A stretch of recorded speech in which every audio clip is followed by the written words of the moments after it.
Welcome to Nightcap with Mr. P, brought to you by Straight Talks with Dr. V and Mr. P.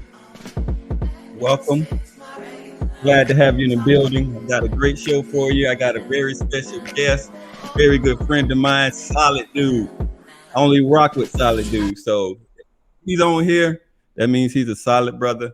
He comes correct.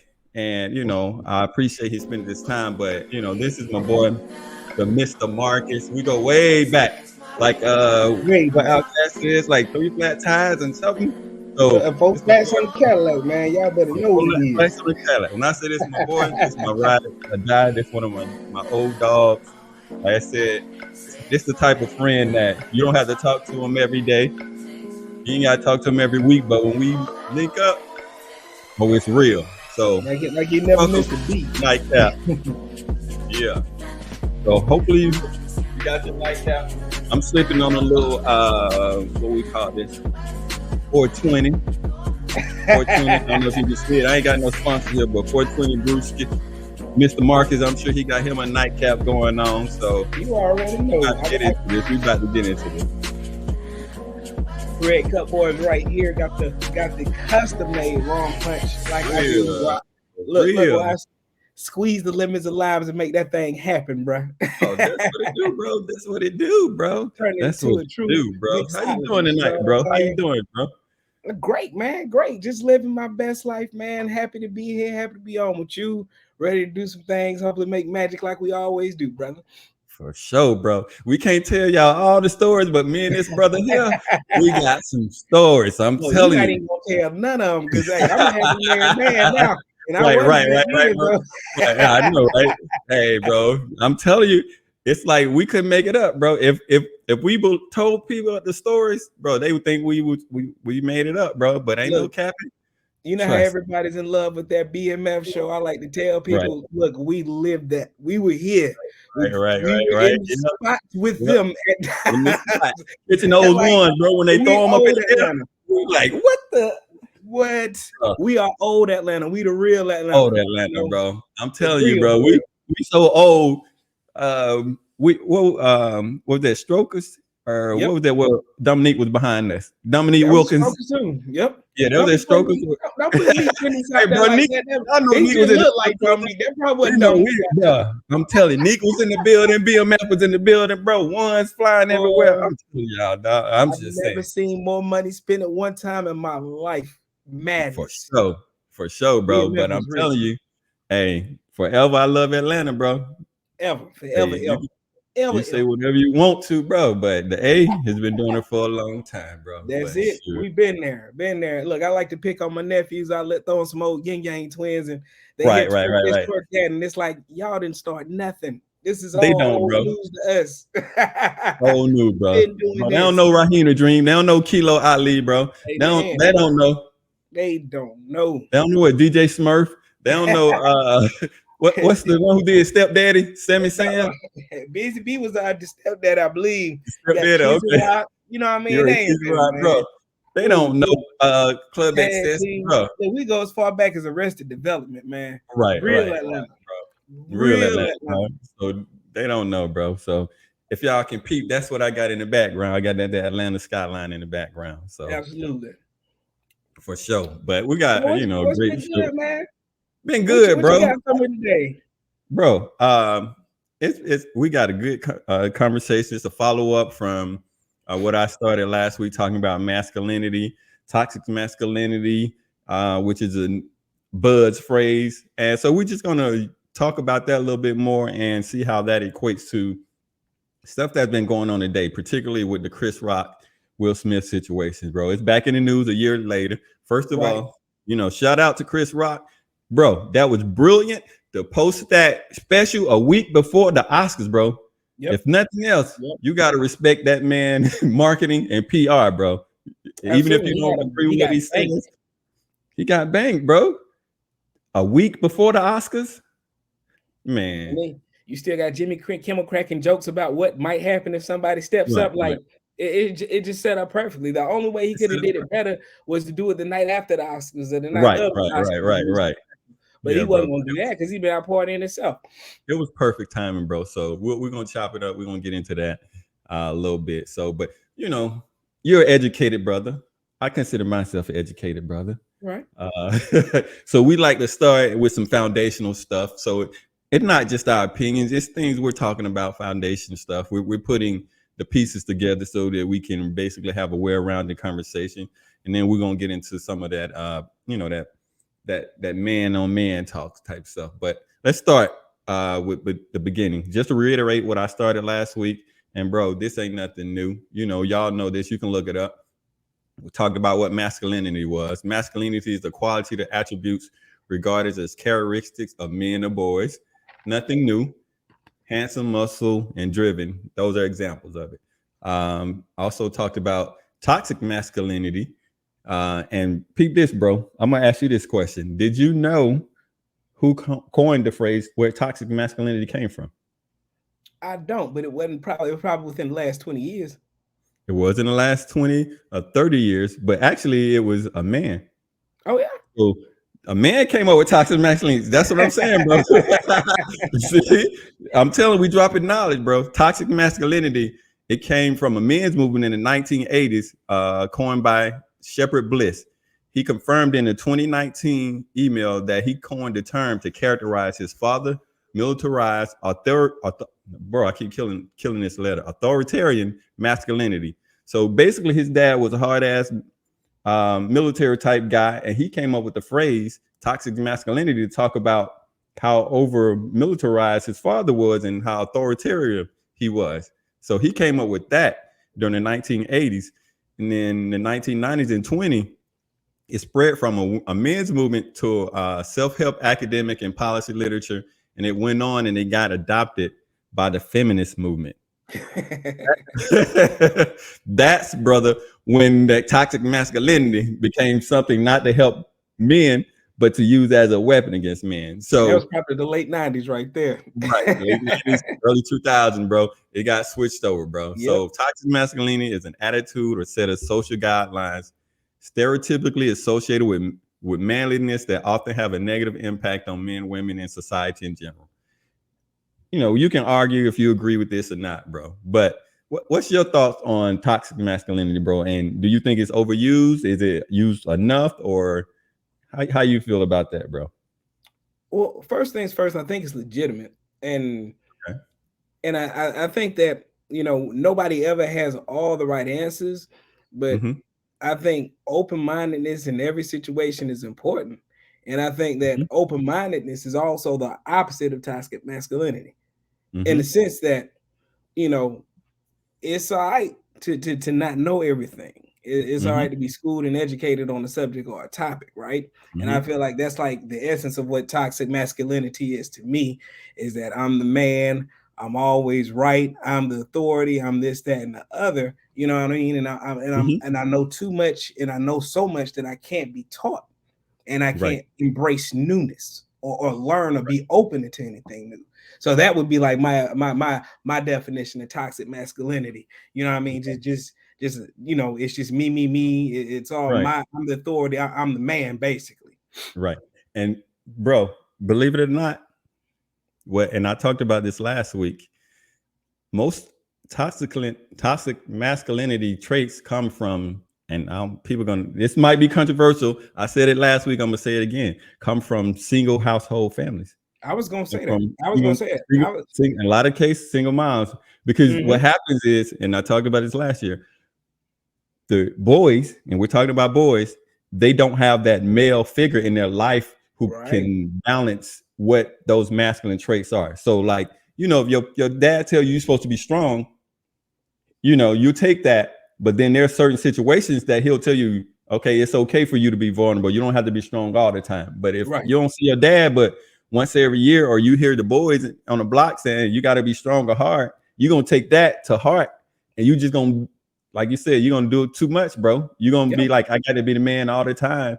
And you're going to internalize everything. Exactly, bro. Everything. You can't be told anything. You can't be told nothing, bro. Yeah, exactly. But if your pop's around, your pop's going to be like, look, bro, you don't know everything. There's sometimes you got to be able to listen to. You see what I'm Right. saying? So he's going to Right. balance that. He's going to give you those masculine traits, but he's going to balance it when you're getting too far into it. That's what he's going to do. And And you can so, also look at it like this too. It also comes from the fact that maybe you don't have that red male role model, so you overcompensate to do yep, everything you feel a man should be absolutely, doing. You know what I mean? You absolutely, go over the top with it. You know what I mean? yep, Where hmm you're homophobic, hmm you're cheating on your wife, you're doing this, that, and the other, only yep, because you feel like you have to be this way because there's no way else to be. right, exactly, bro. You hit the nail on the head, bro. You can tell this brother came from a 2-parent household. Shout out, shout out to mom Deuce and dad Deuce, bro. Right. Bro, how long your parents been together, bro? How long they been Oh together? Lord, what 3,000 say? Thank God for mom and pops for sticking to together, because For they, sure, bro. man, For they sure. are 50 plus years into it, man. That's what I'm Still talking doing the about, thing. bro. It makes it different, bro. Absolutely, It really makes it different. because And again, it's hard for a man to admit he's wrong, and when mhm, you have a father in the house, you get used to a discipline structure where somebody can tell you, hey, you're wrong, and you just learn mhm, to take it. So it just right, becomes a part of everyday work. But if you don't have right, that, or you don't have somebody authoritative over you that can tell you you wrong, you suck it up and take it, and not go pout in your room, because your mom will let you go pout in your room and cry because she don't want mhm, to deal with your after effects. But your daddy right, gonna put you back, make you straighten up your face, and tell you why you're wrong before he send you back in there to cry. You know what I right. mean? And Yeah, when you get to that kind of positive and negative feedback, you don't fall into those avenues where you become so hard headed or so set into your ways that you can't be changed, and then you yep, become toxic. absolutely, bro. And y'all peep what we just said now, because all this is gonna come full circle when we start talking about Chris Rock and Will Smith, because they had two different upbringings, and the energy or the masculine qualities they got from their parents and their fatherhoods was different, and it displayed itself, in my opinion, in the way they both handled that situation. Right. So, you know, we're gonna circle back around to that, bro. So again, bro, it makes a difference. It's important that that you have those, that mother and that father, because your mom she gonna nurture you, she gonna give Absolutely, you that nurture, but your as she pops, should. right, your pops is gonna be the one who check you. The pops is gonna be the one who, like you said, he's gonna be like, hey boy, because at some certain point, we all get to a certain age, and we know that moms gets to a certain point, even black moms, that the physical threat or fear is no longer there, bro. You know what I Right. mean? No matter how Mhm. hard or bad your mom is, you realize as a boy growing up, or a teenager, adolescent, you get to a point where you know that there's really not much physically that your mom can do to you. Look, once you start And bench pressing, and once right, you done pushed the rim, or you done right, dumped on somebody the first time, you already right. know. Like, You hey, know, at that time you had to try your pops then. right, right. But you know that it pops, pops at any moment it can pop off. You Yeah, know what I mean? yeah. There's that threat. And he got to be there like that brick wall for you to bounce off of. Because I had Yeah. to bounce off of once or twice when I got too big for my britches. You know what I Right, mean? right, But you right. got to learn. You know what I'm You saying? Because gotta you going to learn. buck.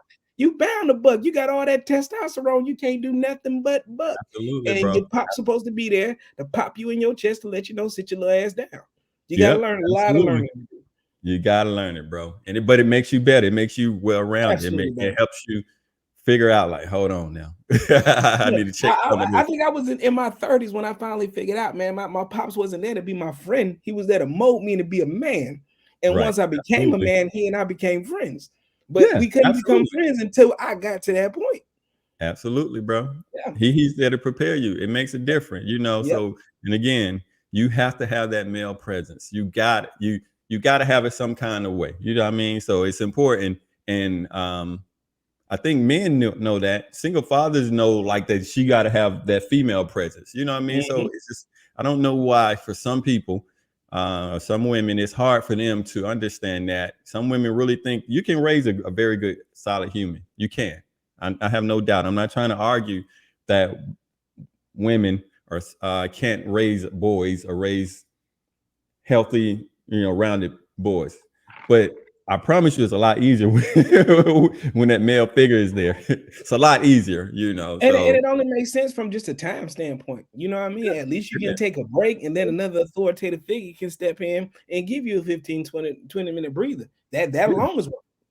hmm That's what coaches and And I applaud those, those mothers or those single parents who put their boys into sports and around other men and other boys, because they need to know the culture, bro. They Yep. need to know, the man code, as we call it. They need to know what man talk is what man speak is, and how you got to be prepared. You got to be prepared, bro. You know what I mean? Like there's nothing worse than sending your kid out into the world not prepared. You send your son out there to play with other boys, and he think that they're going to play hopscotch, or they're going to just do some safe stuff. No, boys we're going to touch up each other. They're going to be some physical interaction. Yep. You know what I mean? They're going to be some getting in some faces. They're going to be some pushing and shoving, and that's just what it's going to be some name calling on the minimum. Right, it's going to be some name calling. You see what I'm saying? It's gonna be all that, bro. So I'm just saying, you got to, they got to learn the man laws, as the Urban Dictionary says. They got to learn the man law. They got to know the unspoken rules amongst men. Yeah, there's unspoken rules. The world gonna chew you up and spit you out if you ain't ready. And especially as a man, you can get the wrong woman and she will chew you up and spit you out. Get a hold to you and never let you go. Right. And so for some people, they see that as toxic, bro. They do. Some people view that as toxic, but it's just, it's just like the way the men interact, because men we don't get too deep when we're talking to each other until we get older. When you're younger, we don't get into all that emotional stuff. We're in competition. We're in a competition mindset, jockeying for position. We're finding hierarchies, bro. We trying to find our own crew, fit in with a crew, see what's going on. You see what I'm saying? So we're building our resume, or how we want to operate in this world. And if you're not prepared in the boys, or the boys don't see how, that world works, they're not going to be prepared. So, and one thing about being young and black, I promise you, the world's not going to wait on you to get prepared. You're going to get rolled over and tossed around and thrown down the window if you don't watch it, because you come out here ill prepared. And it's from every aspect. It's in business, it's in relationships, it's in social groups, it's in everything.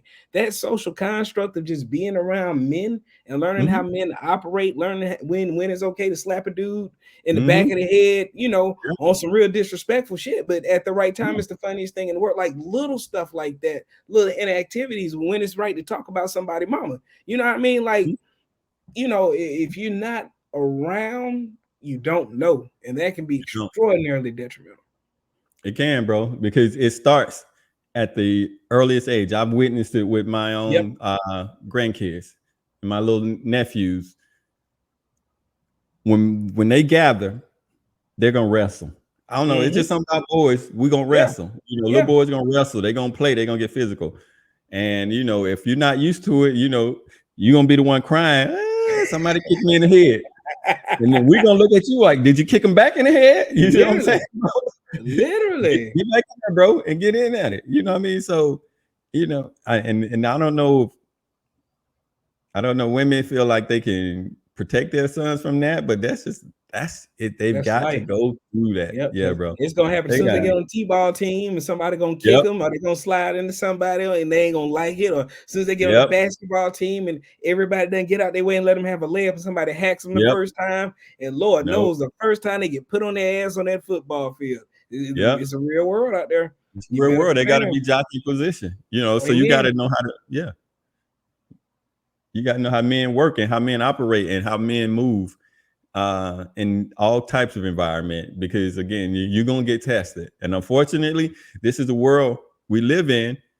They're going to prey on the weak, so the weaker ones are going to get bullied. And I'm not saying bullying is right. I'm not saying I support bullying, but they're going to prey on the weaker, like the smaller kids. I don't know if everybody, but I know I had my encounters with bullies, and it wasn't many, because I let them know, hey, let's do it. You can try it, but I ain't giving up no lunch money. I'm not putting you a photo. I might get beat down every time, but every time it's gonna be a rumble. You see what I'm saying? So that's what that kid armor, so I was all right for the most part. I was on the military base, and unfortunately, I was like one of the ones that was there like the whole time. So Yeah, I had seniority and I was fat. I was gonna be all right. You want the bullet where you like you gonna eat your Absolutely. cornbread? You taking people Absolutely not. cornbread, bro? Right. And and I hate to say this, I don't want to get too personal, but growing up in Right. Arkansas on the military base like that, there wasn't too many black kids there. So you Yeah. automatically had like that black people plot armor where people didn't F Oh. with you because you was black. So I Oh had that yeah. going on too. Because it Yeah, bro. And was you me and say the you two or three wore, other you brothers. like, yeah, shot. Exactly. Right, y'all Like, want to you act completely crazy and everybody fit it. Hook, line, and sinker. Jerry curl and all. for sure, bro. I mean, you got to use what you got. I'm just saying, you know what I mean? You got to use Absolutely. what you got. So, so men, from the time you are a small child or a male entering into kindergarten or whatever first grade, going out to play with other kids, you had to figure out how to jockey for your position. Mm-hmm. Either people gonna keep jumping you to get on the slide. You're not gonna get a chance on a monkey bars, whatever it is. You at some point you got to figure out, okay, this is how we move. Yep. I gotta insult something. Either if I ain't big enough, I gotta be smarter than everybody. And that's the The thing. The big essence, kids, they just gonna bowl you over. right. But hey, you gotta be smarter than the big kids. So And that's the beauty of it. Every aspect, you can counter physicality with mentality every time. Be funny. You know what I mean? Learn to yeah, crack a be joke. funny. That'll Right. win every time. You the It funniest will, kid on the bro. playground. Nobody messes with you. In fact, They everybody can't, protects bro. you Yep. because you're the funniest kid on the playground. Yep. If you could talk about somebody real bad, bro, hey, they might beat you up, but you gonna make everybody laugh at it so much, bro, that eventually they're gonna leave you alone. They're gonna try to be Thank a you. friend because they don't want that verbal heat that you got, bro. So That's it. that's probably was Chris Rock. Chris Rock was a funny kid who got his ass whooped all the time, but he was so funny that he could come back and he had brothers. Right. So And that's the you thing. know He what I mean? eventually had protection. So that everybody do Right. not come slap his ass because you had Right. 3 or 4 of the little rock brothers that was gonna come beat the dog shit out of you if you Right. did. Because he had a mouth, bro. So it wasn't, Yes. you couldn't I beat mean, him look at him verbally. now. Right. You couldn't beat him verbally. So, you had to go at him for whichever way you can. So, that's been happening forever, bro. At all levels, you're going to have young bulls, bro. So we know that, that growing up, all the guys we know, I don't know if there's any man that I know who's been able to escape that his whole life. At Right. some point, it's the king of the jungle. You got to get it in and you got to figure out how you're going to navigate your space. So that's been the way it's been forever, bro. It's going to continue to be that way, bro. And it's like that in the corporate world too. It is. And that's the crazy part. Like that kind of stuff translates everywhere. It's like that in church. It's like that at work. Here's the funny part, dude. Women and little girls, they reinforce that. They Yeah, reinforce that behavior. You see what yeah, I'm saying? They go absolutely. for it's 1 or 2 of them who are looking out for the kid who get beat up all the time. But for the most parts, no, they going for the victor. Oh, they Yep, like, oh, he yep. badass. Oh yeah. And So they're if gonna pick on the loser. They're gonna right, crack they gonna jokes pick and on they're the gonna loser. Right. You see what I'm saying, laugh. bro? So women reinforce it. You know what I mean? You got the ones who can click off, and I guess you consider those small groups, but the popular kids are usually the most aggressive ones, the one who are bigger, stronger, faster, better looking, whatever. Yep, more Those are usually the attractive. popular kids. That's Right, it. more attractive, all that. So it's like to a certain point, size and physique and physical attributes is what gets you until you get to a certain point in life. Right. So once you get to a certain level, you can level the playing field by what you do as a career, with your knowledge and a lot of things. You can start leveling the playing field. But from adolescence, almost always up through like high school, In college, sometimes even even. to college, bro, Heck it's yeah. You it's remember the proportional. you remember the pretty girl who asked all the questions in class and got the Yeah, hundreds on every test yeah, and walked yeah, out of there with a 4.0 GPA? You know what I mean? yeah. Like that whole working that angle thing works. You know what I It mean? works, It bro. works too So well. it's reinforced. So when we get Yep. to a certain age, we already know how the world works. We know how, for the most part, how women work, how women play us against each other. They do. That's how they do. And some of us navigate it. Some of us get a little bit smarter, a little wiser sooner, and some of us fall into the traps of it. My So thing is you know, never be so wise that you're not open to learn more. Because I've Absolutely. learned in my 40-some plus years, man, I knew nothing at 25. I knew a little bit more at 35, but I still didn't know a lot. You know what I mean? It's just Yeah. amazing. Just as you grow older, you realize, man, there's so much more to learn and know that, it's a never-ending thing, man. And don't allow your toxicity to allow you to think you know and have done everything. Right. But some of us get to that point, bro.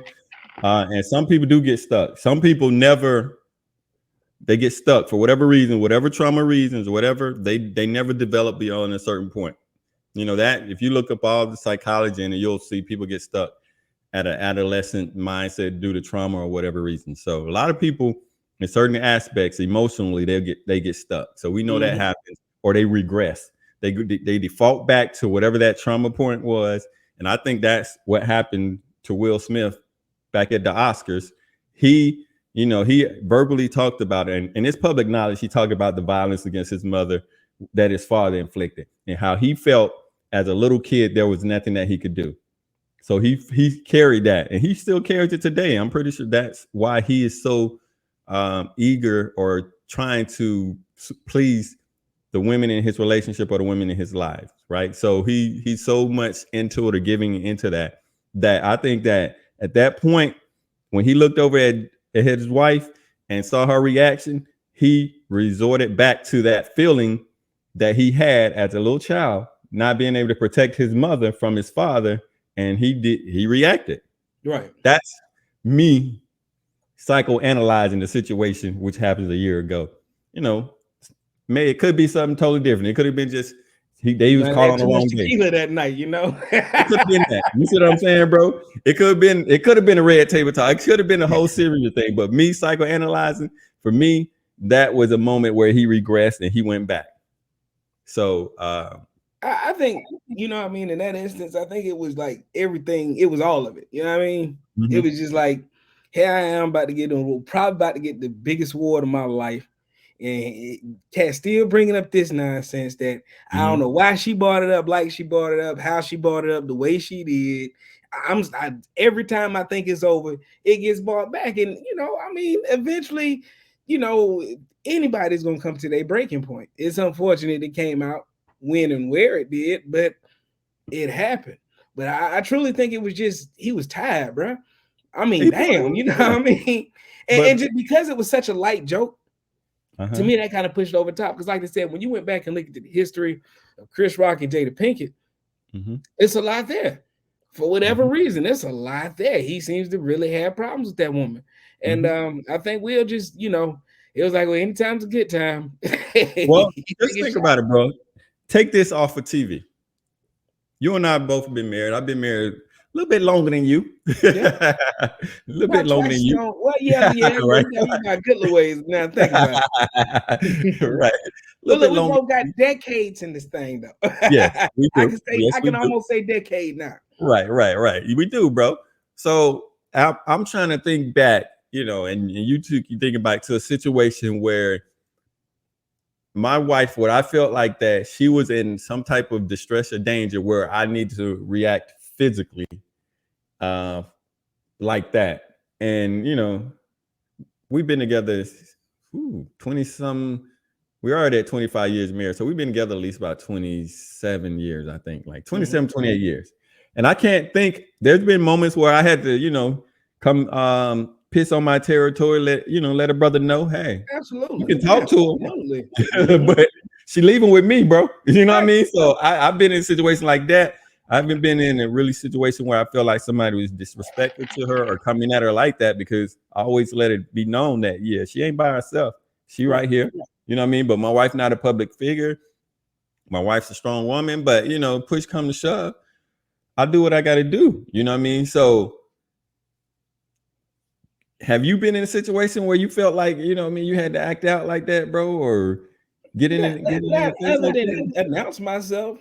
Right, you know what I'm saying, bro? Yeah, sometimes you gotta poke your chest out like a peacock, you know what I mean? Right. Just kind of express that, hey, I'm here. I'm, I ain't no sucker now. Right. Never to the point where I felt like I had to walk on stage in front of a couple million figures is smack somebody in the face. Like, nah. Right. And That's that's what I'm pretty saying, bro. extreme. I know you, you know me. I feel like I'm that dude. You see what I'm Right. saying? I know you feel the same way. Right. So I'm that dude. I'm like, you a Will motherfucking Smith. You supposed to be that dude where you was unbothered by this. You catch him. When you catch him, you don't let him dictate your behavior. You catch his little scrawny ass behind stage and say, yo, bro, let me holler at you. You see what I'm saying? But at what point do you, and I guess anybody can be triggered like that. I guess everybody can be triggered like that. I'm not saying that doesn't happen, but at what point do you forget that you Will Smith? You Right. forgot you was Will Smith, bro. Because let's look at the outcome, right? Best Yeah. case scenario, maybe 30-40% look at you like a hero and run the champion your cause.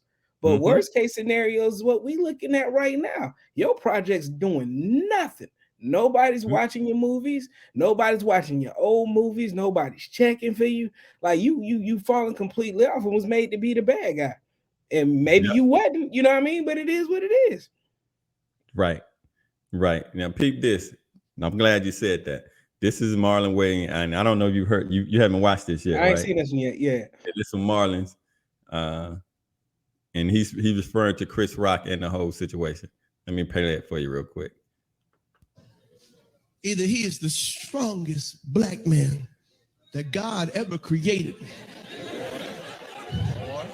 or he is truly one bitch ass nigga. Cause this nigga he didn't act like he was gonna hit him back. He didn't do nothing else. You know what I mean? He didn't put his hands up. I didn't see his little claws curl up. That nigga just took it and then complimented Will on the slap. I can't believe it. Will Smith just slapped me at the Oscar. It's the best moment in Oscar history. I'm never gonna wash my cheek again. The real punk shit was Will scream from his chair, "Keep my wife's name out your motherfucking mouth." And this nigga Chris said, "That's a good idea." Brother Chris Rock. Either Yeah, bro. So Well, bro, no both of shows, them took man. a L. Right. Both of them took an L that night, bro. Absolutely. But again, this is men is looking at him like that. Like if this had went down, like I said, outside of the Oscars, in another venue, and say in a barbershop, they run into it and he say something to a wife. It's gonna be a different reaction. You know what I'm saying, bro? Well, he It's wouldn't gonna he be a said different that to his reaction. wife then because he wouldn't have had the security that he had at the Oscars. And my Right. thing is, even if you're gonna get your ass whooped, Chris could have realized, man, security gonna be out there in probably 4-5 seconds flat. The second he takes off after Will Smith, 8 or 9 security guards be there before he get there. All he had to do was look like he was gonna fight back. Kicked his ass in the back. Right. I do think though, I could be wrong, and I'm probably overthinking this, but I think maybe, just maybe, in that situation, Crick was like, I don't want to act like a nigga in this situation. Exactly. You know what I mean? And that, Because I'm gonna set our people back 100 years if I do what I need to do in this situation. He didn't want and to have a nigga. that's something that Chris said on his special. Now, if you haven't seen the special, I know you have. Y'all need to check it out because me personally, I always like Chris Rock. Some people don't enjoy his humor. I thought his show was brilliant when he has the HBO show. It was brilliant. Chris Rock show, Pootie Yeah. Tang, and what's the name? They used to go crazy. They used to go crazy. So, you don't understand his humor. I get it. Some people don't, but he's a brilliant guy, brilliant comedian. And I think he's a pretty good dope actor too. I liked him in Fargo. I liked him in some of the stuff that he played. So I think he's a brilliant actor. And I think Will was a brilliant actor. And was doing some of his best work later in life. So for them two brothers, basically both of them think they the shit. I'm pretty sure. On a semi tangent though, what threw me off on the Chris Rock special was the anti-woke jokes.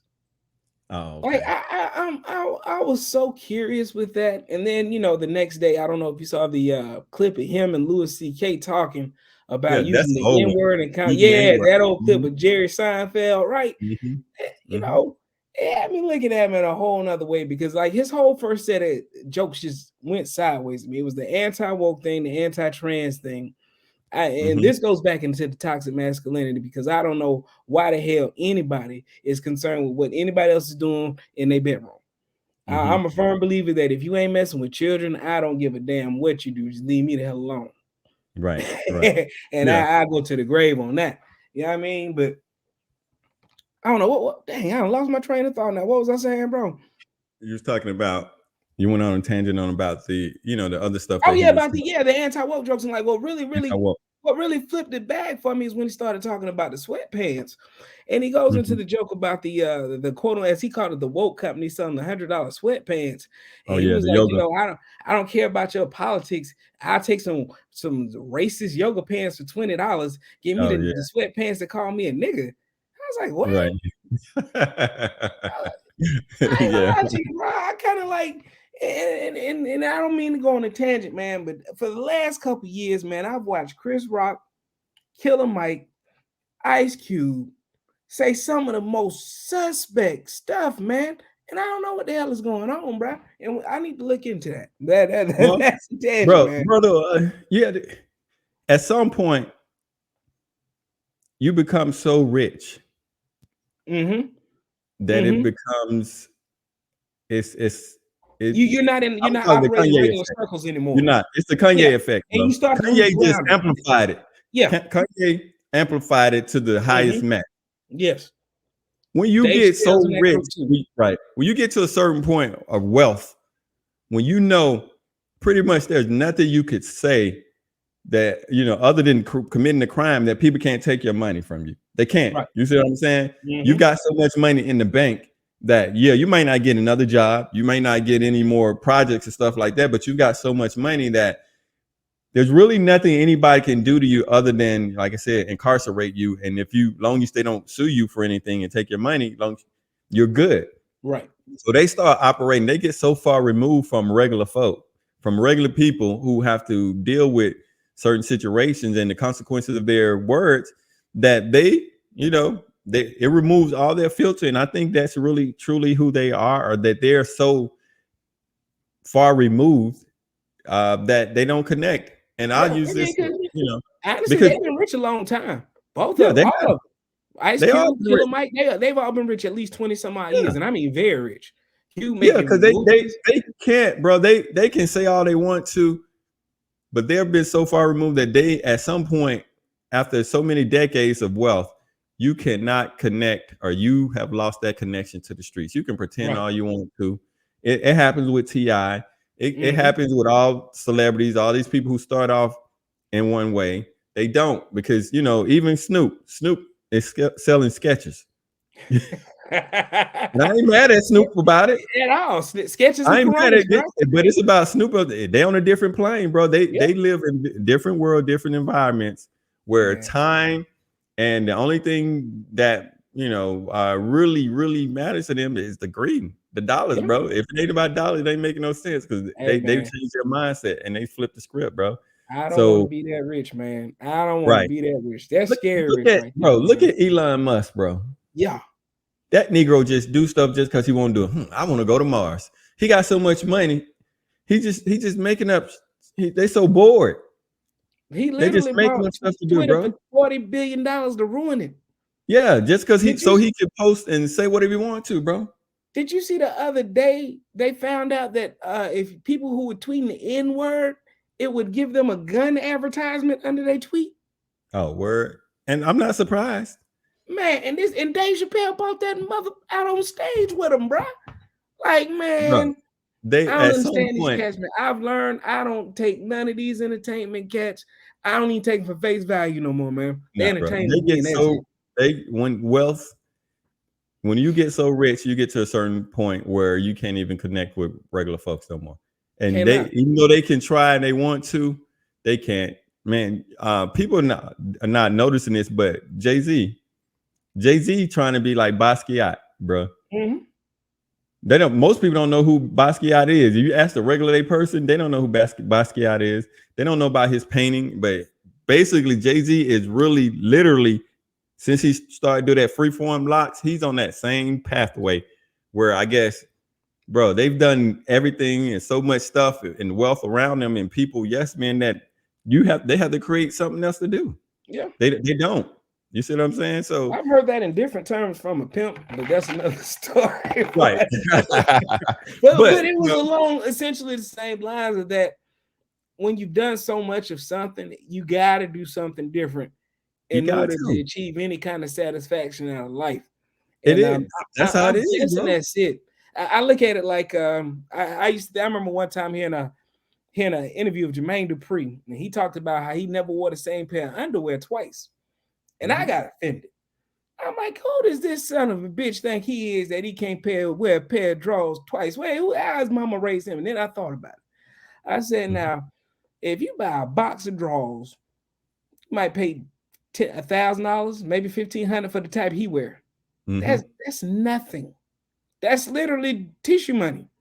So I can understand where, if I got a couple hundred pairs of underwear, I'm not going to wear the same pair twice. I don't have Jordan wore a brand new pair of shoes each game. See? And he did. I'm probably sure LeBron does the same thing. When you got it's hard to judge rich people on one hand because it's like, I don't have it, so I don't know the world you live in. But at the same time, man, it's just, I don't know.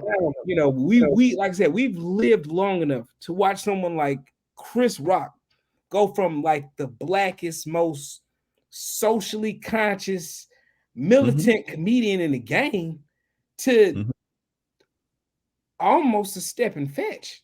Talking about I'll wear nigga stretch pants if they cost $20. I'm appalled. Bro, he's trying to find anything that probably moves him. And like I said, let me see if there's a clip on here that talks about. Let me see if we can hear. This is some of the stuff from the special. It still hurts. Not a victim, baby. You will never see me on Oprah or Gail crying. Never gonna happen. I couldn't believe it. Okay, and now I watch Emancipation just to see him get whooped. That's what I was raised. And you know what my parents taught me? Don't fight in front of white people. Let me see if they let's hit there it is.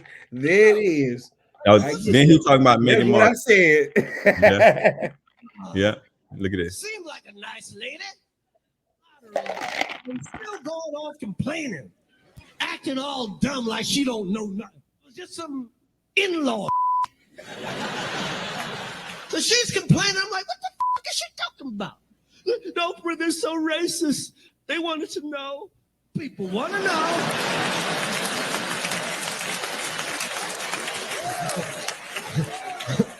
So he talked about Meghan Markle too and all that stuff. And so he really didn't really talk about Will Smith. He was hard on her too, right? Yeah. He was weighing her out too, right? He was hard on her. He kind of took the royal family side, right? Well, he's just saying she played the victim role. So the whole premise was behind this thing was not playing the victim role. And so I see that I hear that mindset from a lot of usually wealthy Black people who take that approach. The one dude I can't stand on the Fox Network. What's the fat Black dude? What's his name? With the glasses. I know who you're talking about. I don't want to think his name, but victim role. So a lot of people, when they make it or become successful, they see other Black people or people who are sometimes are trying to raise awareness about the plight of what's going on as victimhood. Right. And, look at how conservative America talks about wokeism. Same type of thing, And like we try to tell people all the time, folks can't pick themselves up off of bootstraps when they don't have boots, no laces to go in them. No, they can't. and there's levels to it. You know what I mean? There's some people who have adopted wokeism and not genuine with it. You know what I mean? So people just saying grand rising for not knowing why. You know what I mean? So I'm not adopting saying grand rising because I don't know why people start saying that. You know what I mean? If I done my research and I understand, and I do know now that they're saying mourning is a negative connotation, meaning that you're mourning something. So that's why a lot of times they'll say grand rising or they'll say king and all that stuff. So believe it or not, I learned a lot about why people in New York were using the term God from watching the Wu-Tang Clan. So about knowing mathematics and all that stuff. So I was like, oh, okay, that's why the people from New York call their each other gods, or call the men, call the brothers gods, king, and all that stuff. I'm like, okay, I get it now.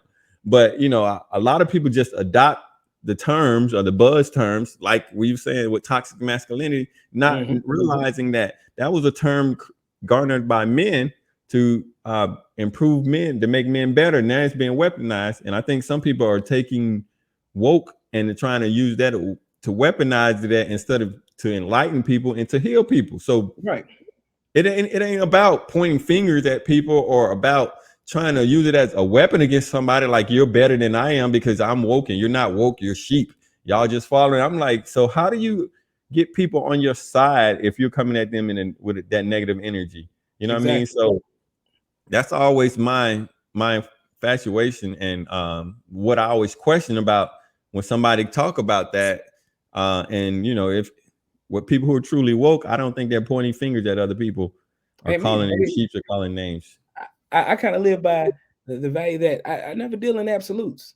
I don't know it all. You know what I mean? So it's all right to listen to a perspective that I may not agree with. You know what I mean? I might not listen to it long, but I'll listen to it long enough to get where they're coming from. And I think, you know, that's where the toxicity again comes in at, man. It's about, you know, just it's okay to listen. It's okay to know that you don't know it all. We all can gain a little more knowledge and be open to that. It's a sad state of affairs when being open-minded is viewed as a negative connotation. It is. And then and because you are open-minded and you encounter some people who are not as open as you anytime that you try to use your knowledge or your position to put yourself above anybody else, I think is dangerous. I think it's disingenuous. Because if you're really trying to help people or you want to enlighten people, that you are trying to bring them the information, like you said, you're presenting them the information, and they take what they can from it, and you hope that they get a tenth of what you said, and then they let them build upon it. You can't pound anything in anybody's head. It's the same thing with religion, bro. Religion runs a lot of people away because they try to pound you over the head with it. They try to tell you're bad, you're evil, you're going to hell, you're doing this, you're doing that, and that, and that. Yep. And you know, it's everything that looks good and feels good is bad. Right. I'm like, where's the love aspect of it? You know, Jesus is love. Where the love at, bro? God is love. Where's the love part? The hope? Where's the want for a better future? Yeah. Right. Bring me the positive aspects of that, and I'm like, oh, okay. Right. You know, I can take a bit of that. So that's always the toxic aspect of it. You know, when people they get indoctrinated with it, or they make it a weapon instead of a tool or a path to enlightenment. Because ultimately that's what, you know, the goal is, for you to enlighten people and for people to enlighten themselves, to become a better form of themselves. In my opinion, I think, you know, for people to be true with themselves. You know, I say it a lot: to thine own self be true. So you can pretend and lie to everybody else, but if you're using what you're learning, religion, your wokeism, or whatever it is, if you're using that as a weapon against other people, then how is that really, you know, what you feel about it? Is that really a part of what you are, or is it something that you're using as a coping mechanism or to mask really what you really are inside? So that's just my perspective on it. I always run from people who are too right, who always feel like they're right in every situation and circumstance. That is a problem waiting to happen. Right. And because again, you may have the knowledge, but how you present the knowledge is a big thing, bro. I mean, it's a big thing, you know. You might be the right way, or you might have the right path, like you said, but for you to think that you're above it all and beyond reproach, that's not how you get it. That's like when I was in high school and I ran into this and I never did the military because I ran into this recruiter, and he just came at me like he knew the path for my life, and I'm like, you didn't even spoken to me. You just saw a black kid. You know what I mean? We didn't have no conversation. Right. You ain't got no options, so let me give you one. Basically, right. You ain't gonna do nothing else with your life. I'm like, I'm like, who you think I am, bro? You don't even know me. I was like, you know what I mean? So if had I been one of those kids with low self-esteem without a solid family, I probably would have fell for you. Well, you're probably right. Let me sign on the dotted line. Nah, bro. I was like, nah, bro. If that's how y'all coming, nope. I don't need to meet with nobody else. You know what I mean? It was funny too, because they had all the military branches set up in the cafeteria to talk to I think we were juniors or seniors, whatever we was. And he was the first person I talked to. After that, I was like, let me wash my hands with it. This ain't for me. That's for me though, bro. Ain't no need for me staying around here. Peace. I'll see y'all later. So, it's funny like that. So, I don't know, bro. It's all, I think, comes full circle when you think about it. You think about Chris Rock upbringing. You think about Will Smith upbringing, and Chris Rock grew up with a bunch of boys. I think Will Smith, does he have a brother? I can't remember if he had a brother and sister, or he's the only child. Yeah. So, and his upbringing, and so Chris, I'm pretty sure used to going at it with his brothers. He used to being probably the funny kid. He probably got his. Everybody hates Chris. I'm pretty sure there's some truth in it. He got whooped. You know what I mean? Growing up, that was a brilliant show. You know what I mean, bro? So it's like, I don't know, for these brothers to intersect like that, it's kind of disheartening at from some perspective of it, because they've known each other prior to this. You know what I mean? So at some point, we've known both of them since at least the early 80s. We've known Fresh Prince since the 80s, since the early mid 80s, and then we saw Chris Rock with it, and I'm gonna get that sucker. That was mid 80s. So we've known both of them 35, 40 years almost. 40 years, bro. And again, and they've known each other, and for them to intersect later in life. This is not like two young bulls. This is not like two 20-year-old, just on the scene. This ain't like the Source Awards. This old money. Right. This ain't old money. 20 years right. This old money. This ain't 2 lifetimes. Right. This ain't Suge Knight and Puff. This ain't Andre on the stage saying, Atlanta got something to say. Got something to say. Got something to say.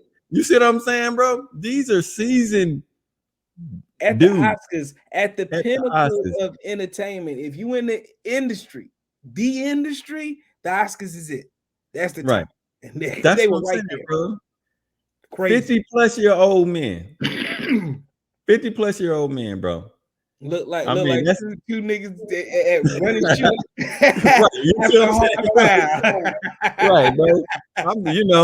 I be laughing. I be at my son at basketball at the gym and see these dudes. They be woofing at each other. They talk trash and then they dap it up. Yep, it's over with. You know what I mean? Yep, it's over with. So I don't know, bro. It for me, there had to be some ingrown resentment toward the brother. Toward Chris, you know what I mean? This is not one incident. Nah, they spoke about it. Incidents. Yeah, they've even showed the stand up where he went at her several times over in the past, and it's all been pretty harsh. And it could be like, what was his name, Piers Morgan with Meghan McCall, when we found out that he tried to date her and she never called him back, and he just had to hate her every time he got a chance. Hey, it was probably the same thing. Chris was probably crushing on her, and she took Will. Yeah, she liked them thugs. And Chris actually called out her name, bro. At the end of this, he didn't call her. He went hard. Now I saw it a little bit when he went out. So, other comedians, like I like my boy Corey Holcomb. Corey Holcomb he's been the same consistently. He called her all kinds of names back in the day. You know what I mean? Yep. A lot of comedians went at her. And Chris, he followed suit. So to me, I mean, does the results justify it? I mean, he did get slapped, bro. You know what I mean? So I know I can't come back at you physically. He came back the only way he could. I can't talk about your movies because you made a lot of money on your movies. Mm-hmm. You're a pretty decent actor. You're a good looking brother. So I had to go at your weakness. Right. Still. But you exposed your weakness. And the thing about it too, for at least 35 minutes, Will was watching that mad and just waiting and anticipating for the bomb to drop. Mm. And that right there is payback. You think about that. Chris Rock had Will in the palm of his hand for at least a week while that special got announced until it was coming through. And the whole while it was on, he was just waiting. And then when it came in a flurry, he went at your wife super hard. We're gonna have to write a rap song about it. He gonna have to let Nas. That's the only way he can. But you basically you expose your weakness, because everybody knows now that to get to you, they got to go through your wife. And unfortunately, I don't. She plays a part in this. We can't say she don't play a part in it. You see what I'm saying? So, by the nature of her speaking publicly about their relationships and what all transpired on that, I wish I bet Will wish he never agreed to that damn red table. Now, you see what I'm saying? So you ambushed that damn red table, bro, ain't did nothing but add drama for you, bro. It ain't been the same since. His life ain't been the same since since his son bought August Senior in that house. Man, she probably had.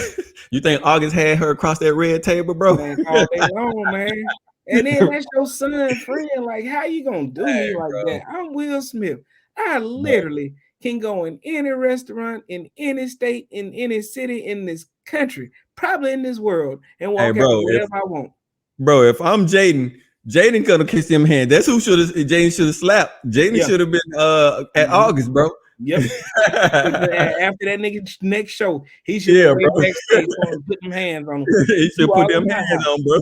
With my ball people, man. Come on, bro. Then you gonna talk trash? Come on, Jaden. Now that's who's supposed to be going hands at it. But look, now remember his dad was posed that gave them permission to do whatever it is they do. Bro, I guess, bro. Hey, and then your boy August coming out, talking about he don't know what he loved. I'm like, bro, it's just crazy, bro. It's that's why celebrity is not what everybody think they want. It's cracked up to be. Y'all think y'all want that? Fame ain't worth nothing, man. Fame ain't worth nothing. I'd much rather be rich than famous. Yeah. Y'all think y'all want that, but trust, bro, it's a lot that comes with it. A lot of think about the fact that when you get famous, you can't ever really eat a meal in public and have that meal in peace. Never. For the rest of your life. Every meal you have until the day you leave, somebody gonna walk up to you and say, "Hey, aren't you such and such? Can I get a picture?" No, I'm eating for the rest of your life. That's tough, man. Just take a leisurely stroll to the grocery store. It is the minor, bro. Stuff you take for granted, just running up to the store. Right. I saw a picture of Halle Berry walking out of the store with her groceries. And people memed it like, Halle Berry looking like a real mom carrying the groceries to the car. I mean, she's a human. She has to get groceries. Right. Yeah. You know what I'm saying? Like, if that was me, I'd have been pissed. I'd have been just like Shannon Sharp at the airport. The hell is for real? Right. Like, you know what I'm saying? What are we doing? I'm trying to live my normal life, and people taking pictures everywhere I go. That ain't for everybody, man. That is not for everybody. So it comes with a lot of pressure, a lot of scrutiny, and then some people, and now more than ever with social media, worse, 10 times worse. It's worse, bro. It's worse. People subject themselves to it time and time again, bro. You think introducing the world to your private life is going to make you happier? It does not make you happier, bro. And so many people don't realize that until it's too late, unfortunately. Yeah. I mean, because you can't take it back, bro. That internet, bro, for so when they say it's forever, bro, when they go back and find what you did on MySpace, bro, you know that it's forever. Your worst time, your worst moment is going to be internalized forever. Yep. From 100 years from now, people are going to be able to pull up that slap of Will Smith from the Oscars. But 100 years from now. On a semi-tangent, but think about how hard that is for kids nowadays. Where we got into a fight at school, win or loss. Yeah. The only people who knew were the people who were there. And nowadays, that fight is going to get posted, and every kid in your school and every kid that went to every school prior to that school is going to see you in that video getting your behind whooped. It's a different world with social media. It's a different world, bro. It spreads. It's like I said, it's more pressure. It started with y'all. What was y'all Keisha? Whenever win, that was that first battle fight. You remember that? Keisha slapped the life out of that girl. Right, bro. From that point forward, bro, everybody like, oh, violence is it. Yeah. And think about it, Sharkeisha, that you know the name because of that slap. Don't even remember the girl name that was slapped, but that girl who got slapped, remember that. And every time she hear the name Sharkeisha, she remember the trauma of getting her ass almost knocked out. That's what I'm saying, bro. Yeah, it's forever, bro. So I think the kids today are eventually figured out and they'll be able to navigate it, hopefully. But Hey, bro, it's a world we live in, and they got to figure it out. Old people ain't supposed to be on going viral for stuff like that, bro. Nope. But even the old people be trying to do too much in it, bro. That's why I know TikTok is the new best thing, and everybody doing all that, bro. But it's like when I see grandmas on TikToks, I'll be like, I don't Listen, know, when bro. they told my conspiracy theorist ass that TikTok was the Chinese government, that was enough for me to be like, nope, that's not going on my phone. Oh, it is, bro. It is. Trust me. That's it. Say what you It- want. They said Chinese government. I was like, nope, I don't need them in my phone. Period. I ain't doing that, but they don't need to be in my phone. Hey, bro, I need to get like you, bro. That social media. Yep, but man. but Eliminate all that. That is nothing but drama and confusion, man. People lie 99.9% of the time. That's the one thing I've learned as held steady all my life. People lie. yeah, they do, bro.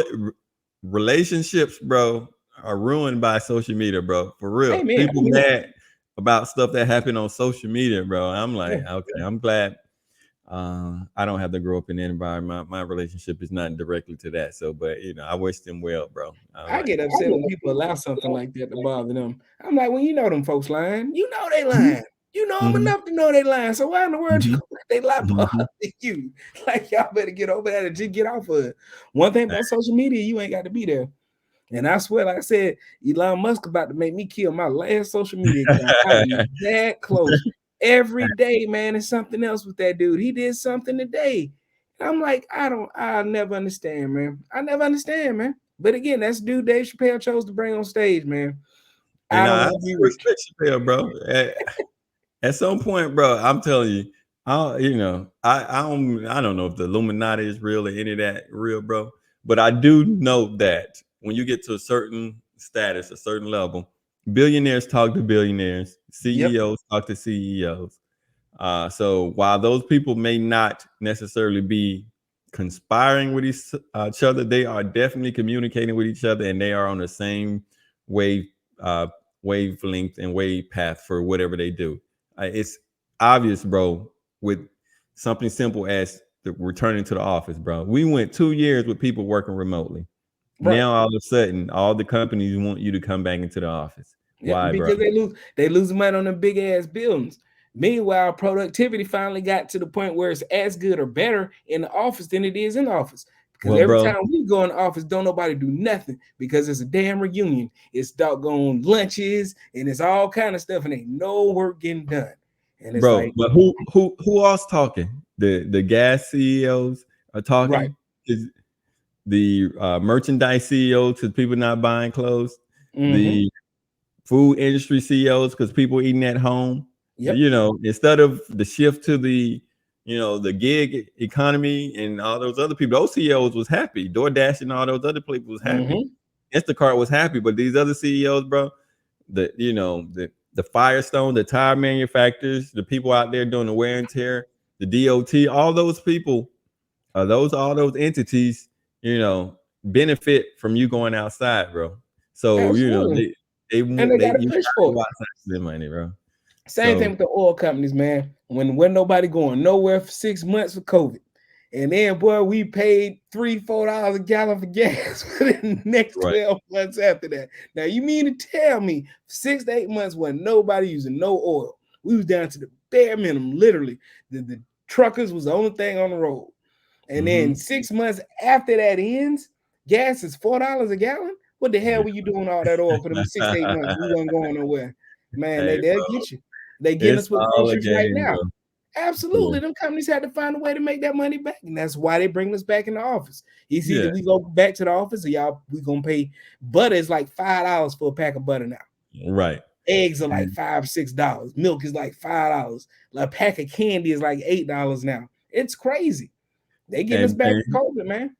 And for if people who keep up with it and who are financially literate, bro, that 1%, they have a lot of their money in those brokerages and those hedge funds, and those hedge funds are tied to all those different corporations. So if they lose money, their wealth, it affects their wealth. So if you really look at it, that's what woke being about, bro. That's what opening your eyes and see what's happening is really about, bro. So if you think about it, if you look enough, you know that their money is tied to a lot of these Like the Madoff had a lot of the money is sitting in these type entities where they have investment in all these different corporations and all these different entities, oil in these futures. That if you don't get out there and spend that money, bro, they lose money. Their wealth dwindles. So if you don't want to get too far in the woods, but what woke me up on that whole money thing was during the pandemic. Remember the GameStop when the GameStop stocks went crazy? Oh, yeah. AMC and GameStop. That blew my mind. When they shut down the stock market and stopped selling those stocks because regular folks were becoming millionaires overnight. And I saw the tickets. I saw where people would spend $10,000, $12,000 and they had $3 or $4 million in the bank then. And they shut it down. Bro, I couldn't believe that. It's all a Ponzi scheme, bro. But it's not, like you said, but it's all about their money. And you got to follow the money. And the billionaires were losing money. They banked on those businesses to foreclose. When regular folks saved those businesses money and took the money from the rich folk, they made the game stop. They paused the game in the middle of it, changed the rules, and then reset it. It's all a Ponzi scheme, dog. It is. Be quiet for who owns Twitter? Exactly. YouTube, bro, they gonna shut us down. They giving out too much information. Hey, Stop it. You got to open people's mind. Don't get me started talking about Super Bowls and how the president can pick some things, bro. Yeah, bro. But yeah, bro. Let's wrap this thing up. But I appreciate you, bro. Again, if you ain't peeped out the special, I say go watch it. There is some stuff that that is controversial. And then Chris, like I said, he came back swinging. I don't think this is the end of it. Absolutely. I don't know. Will's hands are tied. I don't think there's nothing Will Smith can do. So the only thing I think he can do. You could, bro. You could. I mean, he should have knocked Chris' ass out because that slap wasn't worth all this, bro. So I'm pretty sure he wishing now. Yeah, that hand that had been a closed hand punch instead of a slap. So because the thing is, Chris is a little dude with a mic. He got a mic and a megaphone now, and he gonna use it. And he probably a little fast too. So now you got to catch him. So now he got a mic and he can talk. He done already said all the nasty stuff he want to do. So now he can go on tour and say it in every single city until you put a stop to it. And that's something to think about. You can't stop it, bro. How you gonna stop it? Shit, I'll be front row. You'll be like 50, bro. Do like 50 did Ja Rule, bro, by the first two rows. That'd be me. It'd just be me in the club, me and him looking at each other. Like, now what? Now say it. I'm saying, I might have enough security to keep security off me so I can get on stage with him. That'll be it. Hey, bro. It was brilliant. I didn't watch the Oscars last year. I'm not gonna watch them this year. Absolutely. So I only seen everybody going viral. That's why I saw it and I peeped it, but I'm not watching it again. So we'll be curious. Brilliant on Chris's part. I'll be interested to see what Will do if he comes back. If I don't think he can, his hands is tied, bro. He gonna have to even his son ain't hard enough. Willow, Jada can't say that. Maybe Trey can come at him. I'm like, bro, who? Maybe Jazzy Jeff, bro. He need a goon. He need a goon. Put on that Batman suit, boy, and come get him, boy. he need a goon. Oh, but did you peek, bro, where he did the special at? Where was it? In Baltimore. DC, right? Oh, it was in Baltimore. Right? Yeah. In her hometown. Oh, wow. He petted, bro. He petted, bro. It was in Baltimore, Jada's hometown, bro. Hey, that brother swung for the fences.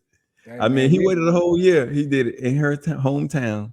Look, Will Smith gonna be taking John Morant pictures. Y'all don't watch out, man. Bro, look, we'll take one John Morant picture. Chris Rock gonna change all them jokes, bro. That'll be an end of it right there. For real, bro. John Morant.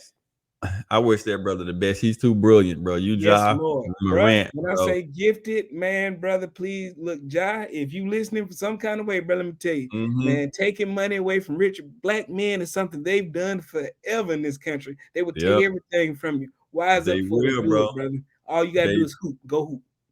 They will, bro. Talk to Mike Vick, bro. Talk to Mike Vick. Tell them about how that circle, bro. They ain't standing up for you, bro. They not standing up for you, bro. Nobody stood up for Vic, bro. Nobody took the fall for Vic, bro. Nobody. Look, nobody. Ain't no way Josh should have had that gun. I'm telling y'all, we've been telling y'all for years, man. Your buddy's supposed to tote the biscuit, man. You are not supposed to be carrying that kind of stuff, man. You the asset, bro. On you. What Stephen A. Smith said, you are the asset. Why you got it?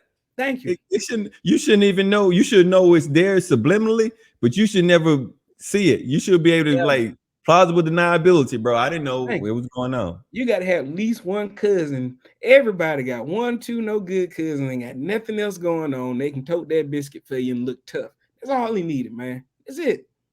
Bro, why you even need it? You Ja Morant, bro. They was in Memphis. Yeah, I'm like, you Ja Morant. That's my choice for the most part. But you know what? I saw some NFL players. I forget who they were. They had a podcast. They said that's Memphis, man.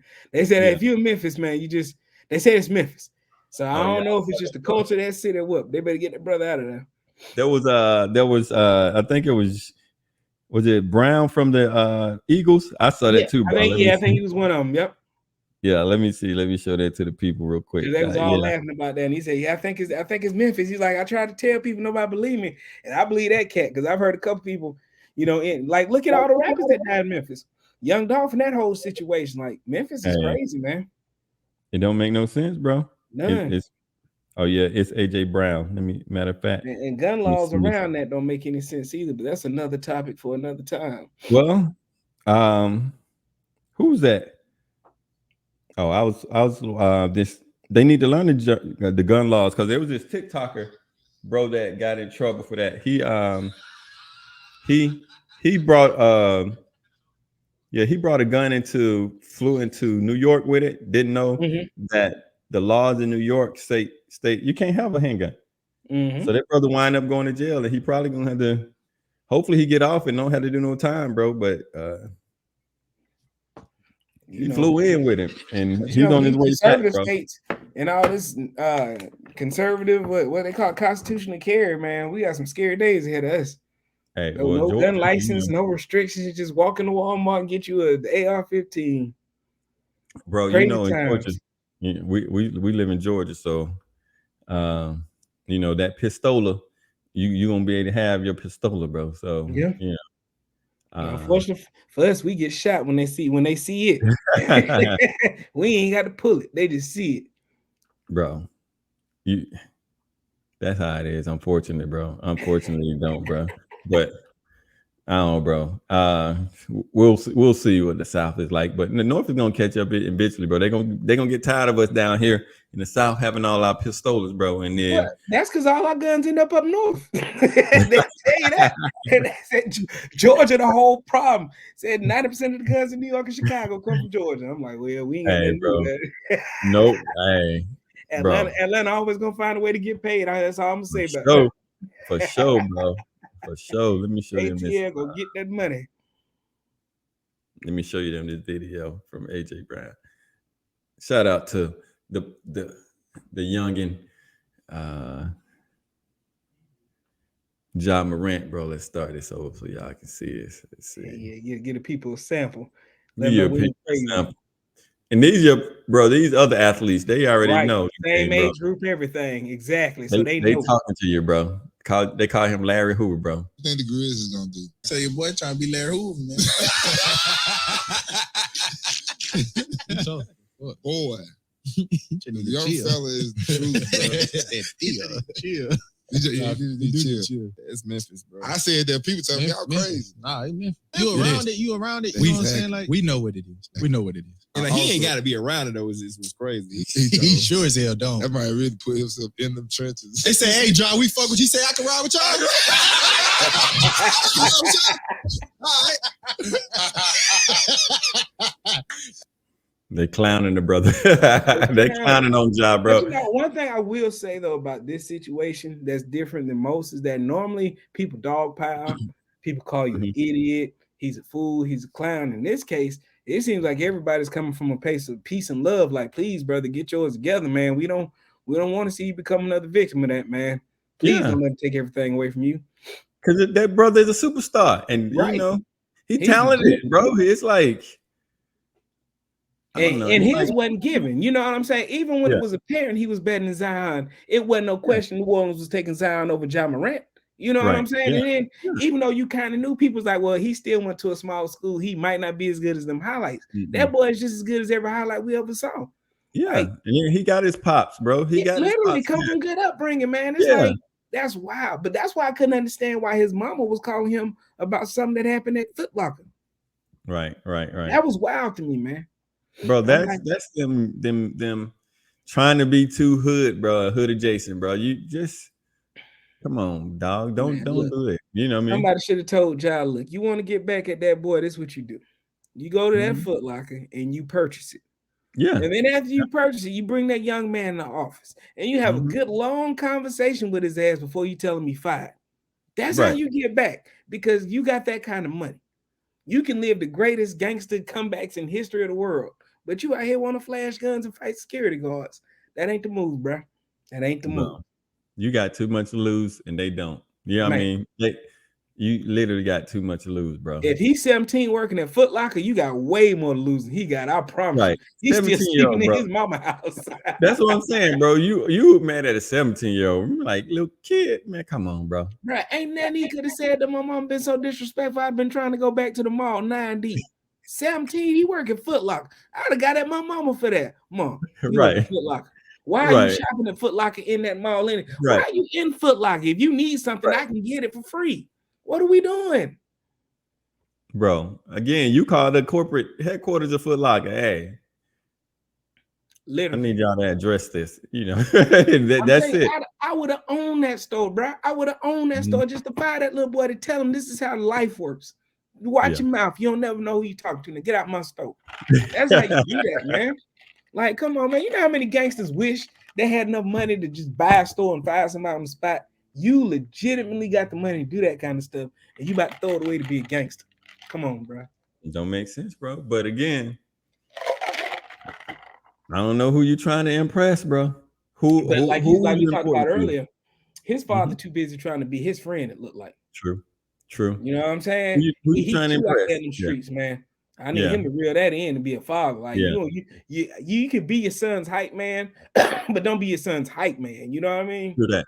And then that circle, bro, important. Yeah. If you adopting these new hang-ons, nah, bro. If they want your day ones in high school, again, people talk bad about LeBron and hate on LeBron, but he came from the inner city. He came from Akron. He picked solid dudes to be around him and to bring up with him. You see what I'm saying? So you can hate him, the brother, all you want to, but his crew, he picked solid dudes. One thing about LeBron, I always love. We knew who LeBron was when he was 15 years old. His games was on ESPN as a sophomore and a junior in high school. They've been telling us rumors of this kid since he was in 8th grade. Not only did he live up to expectations, he exceeded them. Yep. Most folks can't make it. His cats didn't make it from the time they were in high school to get into college, much less get in the NBA and stay in 20 years and beat Kareem record of all records. Record that I ain't never think was gonna get broke. Man, people gotta get LeBron his flowers, man. That boy did it. He did it in a manner that you know how many because we lived. You know how many baby Jordans we heard of that just absolutely crashed and burned. Literally didn't make all-star games or nothing. And this kid from the time he was in middle school was told he the one and became the one. Man, that ain't easy, bro. All the distractions. He's still with his girl from high school. Like that man should be commended, bro.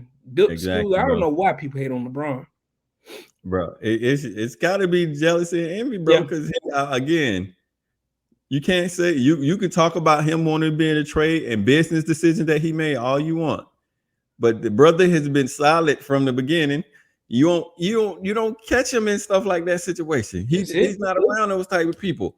You know what I mean? Him and they going against LeBron James? Right? Come on, man. You know, LeBron had been in plenty of clubs and stuff, but you ain't see that joker wave no gun. You ain't seen him in no altercations like that, bro. Not even adjacent to one. You ain't even heard of him. Oh, LeBron was at a party and the shootout went down. You ain't heard nothing. You ain't heard. It was off the court beef with him and Steph them when they was going at it for 3-1. Right. That's it, bro. That's it. And that's basketball related. You see what I'm saying? And it always stayed basketball, LeBron. That's like how the a lot of brothers out there. Right, Yeah, like how the old heads hate on them because they not angry and mad at each other. I'm like, well, old heads got to remember, LeBron them been playing against each other since they was 12 or 13 years old. All of them. Everybody's in the NBA been in the AAU circuit, and all them cats that known each other since the time they was 12 and 13 and been going to camps from the time they was 16 and 17 years old together. True. You know what I'm saying? So it's kind of hard to hate somebody that you've known since you was a kid. Yeah. Especially if y'all got along and hoop. They was probably on this team when they was under 15. They was probably on this under 17 team. You know what I mean? Went to this college and played against each other. Man, them guys is that they're a real fraternity. Them high, you know that. You know, you're parent in that league now. When you a high-end player like that, come on, man. All the parents know each other and everything.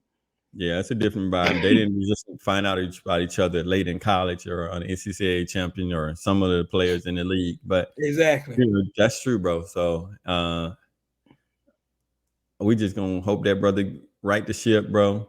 Stop messing up the bag, as the young folks say. Exactly. And, don't throw the bag away, please. Yeah, I think he can get it right. You know what I mean? I think this was close enough to the edge where, you know, hopefully there's somebody in his life that he's listening to.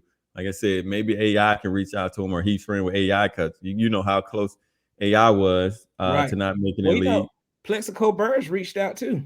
You remember Plex going to the club shooting himself in the thigh? Yep, shooting himself in the thigh. Yep. Look, Randy Moss got kicked home from Florida State. Almost got in trouble. Yeah. With almost didn't make the league. Yep. Almost didn't make the league. So hey, it goes back to the show topic, that toxic masculinity, falling into that trap. You know what I mean? Of trying to be gangster and trying to be the image of a man or what he feels like a man is, as opposed to being a real man. Make that bank count, fella. I love to have them 9-10 figures in my bank account.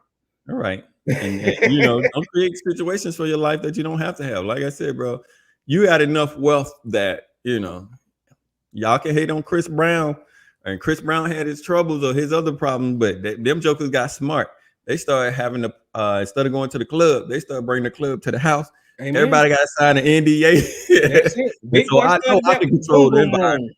You know what I mean? I control this environment. Y'all can't, you know. Yep. Nope, you can't come in. Nope, you can't come in. Nope, you can't. You know what I mean? So and leave your cell phone at the door. You know what at the door, right? You know what I mean? So be smart, young man. They play the same music at the house that you can hear in that club. And I promise you, if you had the right spot, you can pick and choose who you want to party with. So, you know, shout out to that brother. Hopefully he gonna get it together. I believe he gonna get it together. So this was a close enough call for him. So let me run it. I know we about to wrap up, but let me run this one by you real quick. Did you hear about your boy Tiger Woods? No, what Tiger did now, bro? Tiger's getting sued by his ex-girlfriend because get this. Tiger told her they were going on vacation, right? Packed her up, put her in the car, get to the airport, and he said, you know what? We're not together anymore. I'm breaking up with you. You got a one-way ticket. Get out of my life. Bye. He left her at the airport and went home. She tried to get back. So he just want to get her out the house? Okay, let's keep this. So he just wanted her out the house. My man changed the locks on the dog. Ah, damn. Tiger's a savage, bro. Tiger's a savage. Let me see. Tiger changed the locks. Oh, let me see, bro. To the airport. What? She thought they was going on vacation. Tiger left her out the house. Oh, man. Let's see, I could not believe this story when I heard it, bro. She sued him for $30 million. She said they had a contract for her to live in his house for 11 years. She only lived there 5 years. So she says she feels like she deserves $30 million. People are nuts. Wow. I'm like, damn, Tiger, I don't want to get out of bad relationships too, but I ain't never got damn drop him off at the airport, player. Right. You saw your boy Sean Kemp got arrested for a student incident. Yeah. Bro, over a phone, bro. A phone. Over phone, man. Hopefully he still got some of the millions, but you know, Sean, bro, he must have some flicks on that phone, bro. The only thing I can think of, bro, he had some flicks on that phone. He has some compromise on that thing. Oh, okay. He must have bro, that's one thing. He had to have some flicks on there that he didn't want to get out, or he didn't want his wife or somebody to find out, bro. Amen. So, wow. Hey, you can't be having your life at risk. I don't know how it was unlocked anyway. That phone should have been to the point. He should have reset that and everything. Wow. Let's see. Let's what they say. What Tiger was. Tiger. Yeah, you gonna love this story though. But yeah, Tiger took old girl to the airport, man. Said you out, man. Wow. Oh, said the trust that owns the home where she is in the ex-boyfriend. Wow, let me see. Hey, Tiger is a savage, bro. It's like she wouldn't leave. I'm pretty sure he asked her to leave. I was like, man, that's the greatest player move in the history of all time. People mad, but I'm like, that bit was probably crazy, man. And Tiger knew it. He didn't want to deal with it. So he had to do what he had to do, get up out the house. I ain't mad at him. Wow. I'm not giving you $30 million. I don't know what kind of contract she thinks she had. Right. He said they had an oral tenancy agreement that she had an 11-year oral. Come on now. Good luck, Dad. Who gives an 11-year agreement? That's the most random number in history. And then it says she did services for him and somebody. The service was extraordinary in nature. No lawful proceeding occurred to bring the tenancy to a lawful end. Man, decided engaging in prohibited practice, self-help, causing severe actual consequential and severe emotional damages to the plaintiff. Wow. Tricked the leader home upon her return, was locked out. Hey. Tiger packed up. See, I think you got to leave me alone. Get your bag. Specifically by trickery, agents in Phoenix, she claimed that the plaintiff to pack a suitcase for a short vacation, and when she arrived at the airport, they told her she had been locked out of her residence in violation of the order agreement. Then informed her she shall not return to the residence without legal counsel in her emotional moment. Wow, man. Tiger. I can't believe Tiger pulled that, man. That's a player. Hey, what they say, City Boys up by 1? Or how they say? It's a City Boy. It's gonna be a City Boy summer. We doing it like that already, boy. Tiger and savage, bro. Hey. But how she gonna sue him for $30 million, man? It's like, good luck with that lady. You playing games. Yeah. I don't know. You better get you a job. Yeah, that's what they were not married. You a girlfriend, and you think that's that true, bro. She thought she had hit the lottery, bro. Yeah, you know what? The lawyer she's screwing probably done told her. And then she talking about there's an NDA that she was forced to sign in 2017. So I'm sure that is. But you know, man, them NDAs ain't gonna hold. I think Congress is actually trying to pass a law to get those outlawed. Tiger had her doing all this freaky stuff, and now she regretting it now. And he's like, "You got to go. It's time for a new one." And you can't tell nobody because you signed the NDA, bitch. Wow. Now Oh, bro. All right, bro. This is a little petty moment, bro. I just thought it was full circle. I thought this was interesting that giving that Chris Rock called Jada out her name at the end of it. Quite loudly. Because with her entanglement, and I came across this. I wonder what Pac would say about this situation. Hell, Pac had an entanglement with Jada too, didn't he? He had an entanglement with Faith. Faith, remember, bro? He had one with Jada too. Oh yeah, with Jada too. Yeah, that's what I'm saying, bro. Hey, that was another reason, bro. She talk about, how your daughter weeping over. It's so many levels to that. Your daughter never met the man, and she weeping over him because you so sad about it. Love him so much. Yep. Right, your wife love him so much. Come on, man. So you playing shout out to Jada and the words of Pac and this entitlement. I never heard this. You ever heard this unreleased version? No, I ain't heard the unreleased version either. This is brand new to me. Yeah, this is the unreleased version featuring Faith. This is what got her in trouble and started the whole East Coast with West Coast thing. So they probably gonna block us because we don't got no copyright. But I'm gonna just play a little excerpt of it. Here we go. About 10 seconds for YouTube. I know, right? Shout out. Long live Pop.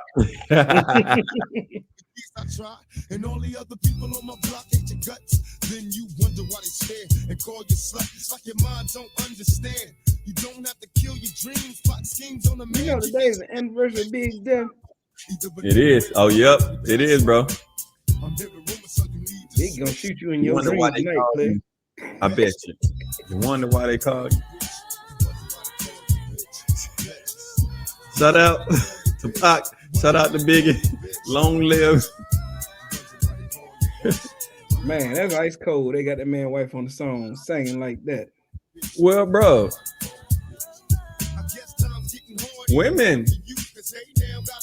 bro, she knew the ops at the time. Come on, bro. But you shouldn't even be in that situation, bro. That's why you don't marry nobody that you don't know for a week, and that would have solved that whole problem in the first damn place. Right. So I don't know, bro. Yeah, I mean, this was a part of the East Coast West Coast thing. It was a strategic move by Pop. I don't know, bro. It's still timeless though, bro. The jam still going. Don't get me wrong. I'm gonna have my wife come in and start singing "Hit 'Em Up" in a minute. Right. All right. But that's what Jada. Shout out to you and Chris Rock, Will Smith, everybody involved in this entanglement. Mista Marcus, bro, thank you so much for joining me tonight on Mr. P's Nightcap. Hey, man, anytime, brother. You let me know when you want me back. We'll do this thing again. Bro. We're going to have to keep this cracking, bro. And let the people know, bro, you got the podcast about to kick off, bro. Man, we just got up and running. Got the first episode up on YouTube right now. You can search SFDD episode 1. That stands for Straight From the Deck. Y'all remember that song, Straight From the Deck? That's it. They got the podcast. Me and my homegirl, Darker Brown, get down on social, commentary, political, you name it, we get down to it, relationships, all that. We doing big things. Right, bro. We want to chop it up, do another collab with all the people from both podcasts. Absolutely. Bro, that'll be a fun night, fun, interesting thing. So absolutely. I'll make a picture of margarita or something. We'll have to do that live and in person. Oh, yeah. For real, in person. Thank you for tuning in to Nightcap with Mr. P. Brought to you by Straight Talk with Dr. V and Mr. P, Mr. Marcus. So next time, peace and blessings. May God watch for you, remove all obstacles from your path, and give you enlightenment and a clearer thought and mind for the next day. Peace.